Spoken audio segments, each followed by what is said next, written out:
Welcome to my YouTube channel.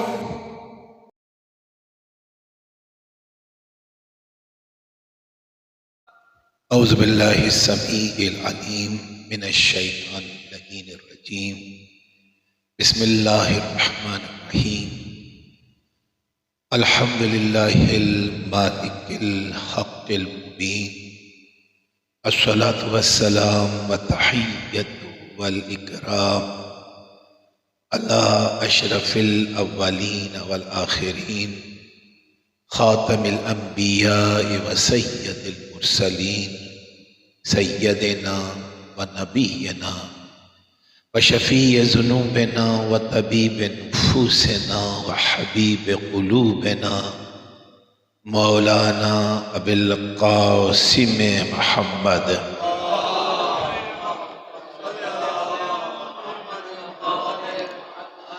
وعلى آلہ الطیبین الطاہرین المعصومین المظلومین ولعنۃ اللہ علی اعدائہم اجمعین من یومنا ھذا الی یوم الدین اما بعد فقد قال اللہ سبحانہ وتعالی فی محکم کتابہ المجید وہو اصدق الصادقین وقولہ الحق بسم اللہ الرحمن الرحیم الذین ينفقون فی السراء والضراء والکاظمین الغیظ والعافین عن الناس واللہ یحب المحسنین. درود بر محمد و آلہ.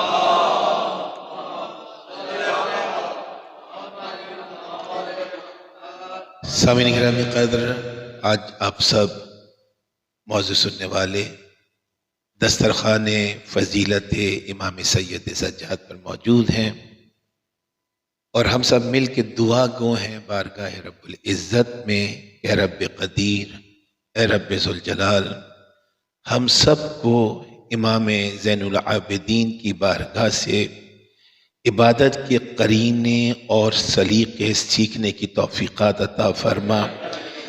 بارگاہ امام سید الساجدین سے ہم سب کو سجدہ الہی کی لطافت اور اس کے اندر جو مزہ پوشیدہ رکھا رب قدیر نے، اسے محسوس کرنے کی تو قوت و طاقت عطا فرما.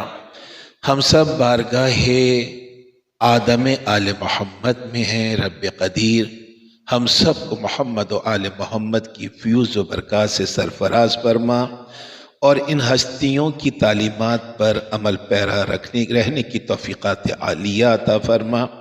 امام سید سجاد کی عظمتوں پر مل کے بلند ترین صلوات بھیجیے گا.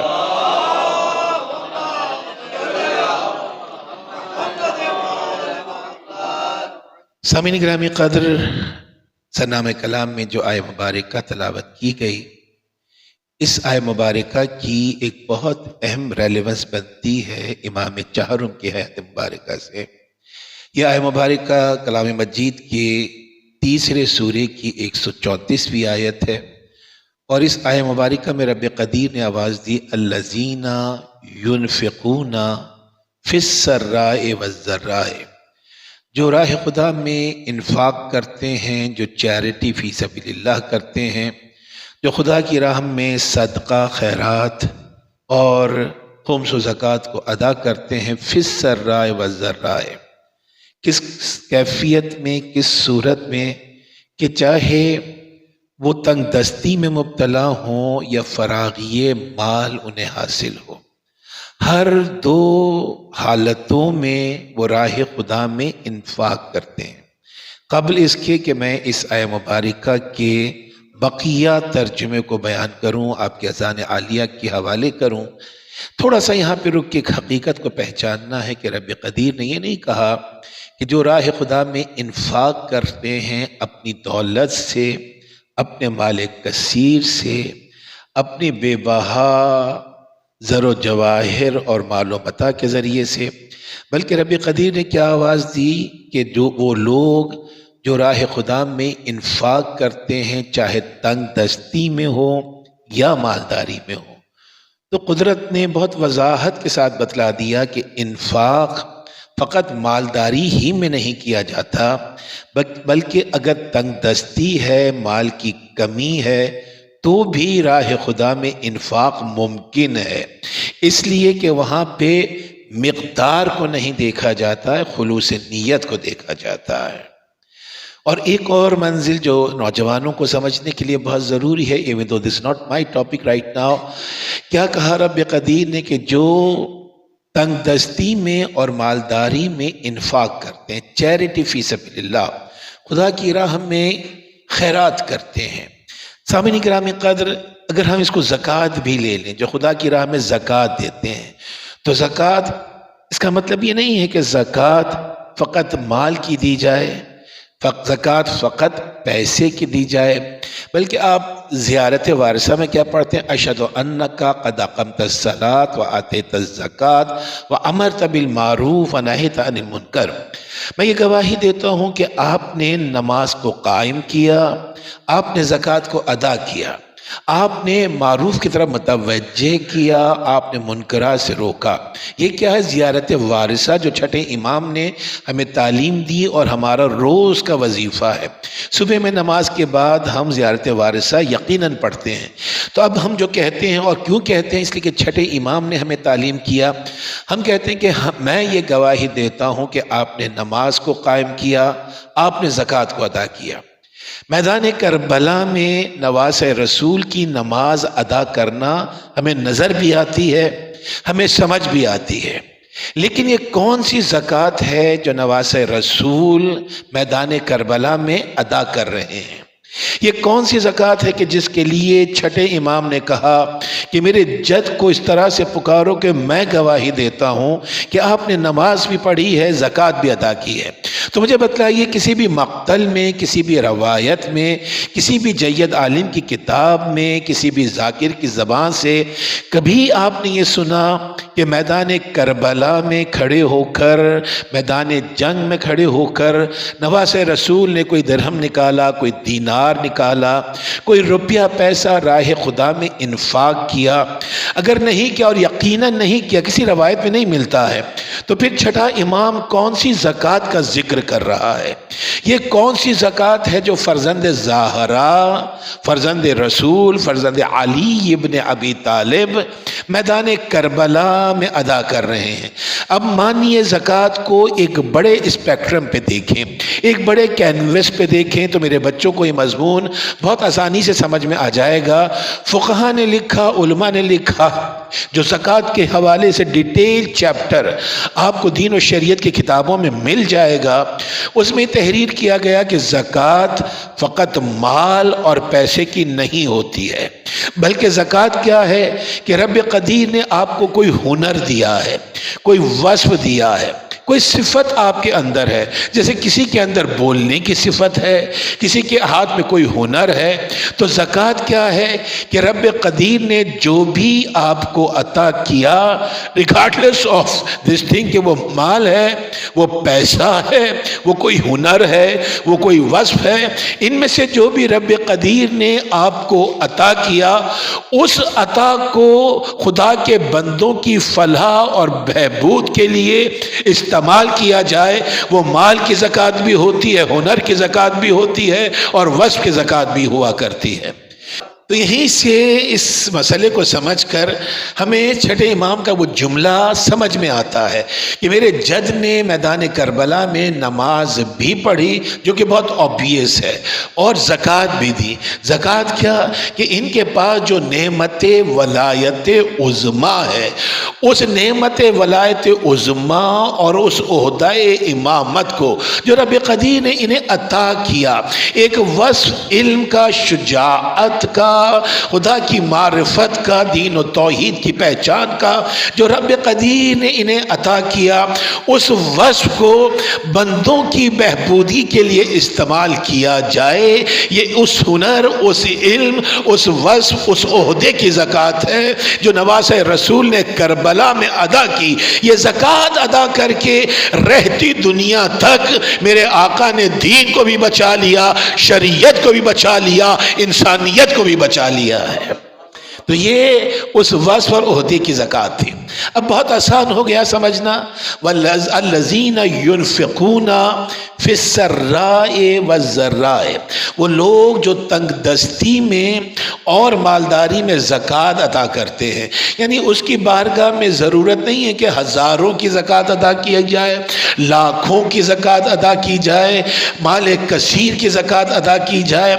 اگر 1 روپیہ بھی ہوگا خلوص نیت سے ادا کیا جائے گا تو اس کی بارگاہ میں مکرم قرار پائے گا۔ ساتھ میں امام کے حوالے سے بی بی شتیتا کا واقعہ آپ کے حافظے میں موجود ہے کہ جب خمس لے کر لوگ پہنچے، ساتھ میں امام کی بارگاہ میں لاکھوں دینار رکھ دیے، لاکھوں درہم رکھ دیے، بڑے بڑے مال و جواہر کے خزینے رکھ دیے، لیکن میرے مولا نے مسکرا کے کہا کہ ان سب کو ایک طرف رکھ دو، مجھے شتیتا کا وہ رومال دے دو اور شتیتا کا وہ درہم دے دو جو اس نے اپنے امام کے لیے بھیجا ہے، اس لیے کہ خلوص نیت سے بھیجا ہے۔ تو اب خیرات کیا ہے، انفاق کیا ہے، فقط روپی کی نہیں ہے، فقط پیسے کی نہیں ہے، بلکہ کتابوں میں یہاں تک تحریر ہے کہ اگر آپ کی ایک مسکراہٹ، ایک اسمائل جو آپ نے کسی کو دی، ایک مسکراہٹ جو کسی دکھی چہرے سے غم کے آثار کو ختم کر دے، یہ راہ خدا میں انفاق کہلایا کرتا ہے۔ تو جو لوگ راہ خدا میں تنگی اور مالداری میں انفاق کرتے ہیں، والکاظمین الغیظ، جو غصے کے ضبط کرنے والے ہیں، والعافین عن الناس، اور لوگوں سے عافیت کا سلوک کرنے والے ہیں، واللہ یحب المحسنین، خدا ایسے احسان کرنے والوں کو پسند کیا کرتا ہے۔ دیکھیے قرآن کا سمجھنا ہم پہ واجب ہے، لازم ہے قرآن کا سمجھنا۔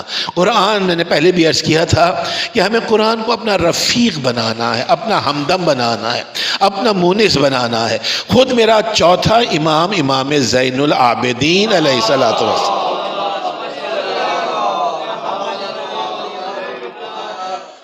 فرزند حسین کا جملہ ہے، خود علی ابن الحسین یہ فرماتے ہیں اس جملے کی اہمیت کیا ہے۔ میرے نوجوانوں سمجھیے، قرآن کی طرف، قرآن صامت کی طرف قرآن ناطق ہمیں کس طرح سے متوجہ کر رہے ہیں۔ آج چوتھے امام کی بارگاہ میں ہیں آپ دسترخوان فضیلت امام زین العابدین پر بیٹھے ہوئے ہیں۔ کیا میرے مولا نے کہا کہ اگر مشیت الہی میں یہ لکھا ہو کہ مجھے اس دنیا میں 1000 برس تنہا زندگی گزارنی ہے، غور کیجئے گا، بہت خوبصورت فکر میرا چوتھا امام ہمیں عطا کر رہا ہے۔ کیا فرمایا کہ اگر میرے رب کو یہی منظور ہو، یہی مشیت الہی ہو، شارع مقدس کی منشا اور مرضی یہ ہو کہ مجھے اس دنیا میں 1000 برس تنہا زندگی گزارنی ہو، کوئی رشتہ میرے ساتھ نہ ہو، کوئی تعلق میرے ساتھ نہ ہو، 1000 برس زندگی گزارنے کے لیے رب قدیر مجھے فقط قرآن دے دے۔ غور کیجئے گا، رب کریم 1000 برس زندگی گزارنے کے لیے فقط مجھے قرآن دے دے، کوئی تعلق، رشتہ، ناتا کچھ بھی میرے پاس نہ ہو، تو خدا کی قسم فرزند حسین کو، غور کیجئے گا، خدا کی قسم فرزند حسین کو آنے واحد کے لیے بھی احساس وحشت نہ ہوگا، اس لیے کہ قرآن جیسا دوست میرے ساتھ ہوگا، قرآن جیسا ہمدم میرے ساتھ ہوگا. قرآن جیسا ہمدم، مونس دمساز، قرآن جیسا دوست میرے ساتھ ہوگا. تو آنے واحد کے لیے بھی 1000 برس کوئی کم عرصہ نہیں ہے. میرا امام کہتا ہے 1000 برس میں ایک لمحے کے لیے بھی علی ابن الحسین کو، حسین ابن علی کے بیٹے علی ابن الحسین کو احساس سے وحشت نہ ہوگا. قرآن وہ دمساز ہے، قرآن وہ ہمدم ہے، قرآن وہ دوست ہے، قرآن وہ ناصح ہے، قرآن وہ رہنما ہے جو احساس سے وحشت نہیں ہونے دیتا ہے. تو اب دیکھیے، میں فقط ان ہستیوں کی بات نہیں کروں گا، یہ تو قرآن ناطق ہیں، یہ چلتے پھرتے قرآن ہیں، یہ خاموش رہیں تب بھی قرآن ہیں، یہ بولے تب بھی قرآن ہیں، یہ رفتار میں، گفتار میں، کردار میں، اٹھتے بیٹھتے، معاش کو حاصل کرتے، زندگی کی راہوں میں قدم آگے بڑھاتے، یہ مجسم قرآن کی صورت میں نظر آ رہے ہیں. ان ہستیوں کا کیا کہنا کہ جن کی بارگاہ سے وابستہ ہونے کے بعد ان کے غلام اور ان کی کنیزیں بھی قرآن کے عالم اور عالمہ بن جایا کرتے ہیں. قرآن ان کی زندگی کا حصہ بن جاتا ہے، قرآن ان کی زبان پہ رہتا ہے. میرا چوتھا امام سید الساجدین امام، میرا زین العابدین امام وضو فرما رہے ہیں اور کنیز امام کے ہاتھ پر وضو کے لیے پانی ڈال رہی ہے. اب کنیز کا ذکر آیا تو میں کنیز کے حوالے سے ایک روایت اور بیان کروں، اور یہ ضروری نہیں کہ یہ وہی کنیز ہے جو ہاتھوں پہ پانی ڈال رہی تھی، یقیناً دوسری کنیز ہوگی. اس کتابوں میں لکھا ہے کہ 20 برس اس کنیز نے امام کی خدمت کی ہے، جس کی روایت ہے. کسی نے مولا کی کنیز سے، آقا کی خادمہ سے ایک سوال کیا کہ اپنے آقا، اپنے مولا علی ابن الحسین کے فضائل کو میرے سامنے بیان کرو، فضیلتوں کو بیان کرو. ہم جو امام کے فضائل بیان کرنے آئے ہیں اور امام کے فضائل کو سننے کے لیے آئے ہیں، کیا ادائیگی حق کے فضائل امام چہارم ادا ہو سکتا ہے؟ نہیں ہو سکتا ہے. کیا حق سماعت ادا ہو سکتا ہے؟ نہیں ہو سکتا. کیوں؟ امام کی کنیز بتلا رہی ہے. جب کسی نے امام کی کنیز سے یہ کہا، اس خواہش کا اظہار کیا، کیا خواہش؟ کہ میرے لیے اپنے امام کی فضیلتوں کو بیان کرے. کنیز کی معرفت کیا ہے؟ کنیز کی امام کو پہچاننے کا مقام و مرتبہ کیا ہے؟ جیسے ہی سائل نے، امام کے محب نے یہ کہا کہ میرے لیے امام کی فضیلت کو بیان کر، تو کنیز مسکرا کے کہتی ہے کہ تفصیل سے بیان کروں یا اختصار کے ساتھ بیان کروں؟ اللہ اکبر. تفصیل کے ساتھ بیان کروں یا اختصار کے ساتھ بیان کروں؟ ان ڈیٹیل بیان کروں یا بہت ہی پریسائزلی، بہت ہی کنسائزلی، اجمالی طور پہ بیان کروں؟ پوچھنے والا بھی معرفت رکھتا تھا. اس نے یہ نہیں کہا کہ تفصیل سے بیان کر، اس لیے کہ جانتا تھا کہ اگر اس نے تفصیل کے ساتھ بیان کرنا شروع کیا تو ہماری زندگیاں ختم ہو جائیں گی، آقا کے فضائل ختم نہیں ہوں گے. بسم اللہ الرحمن الرحیم. السلام علیکم. علمدار نیٹ ورک کو زیادہ سے زیادہ سبسکرائب اور شیئر ضرور کریں تاکہ ہماری آنے والی ویڈیو آپ تک بر وقت پہنچ سکے.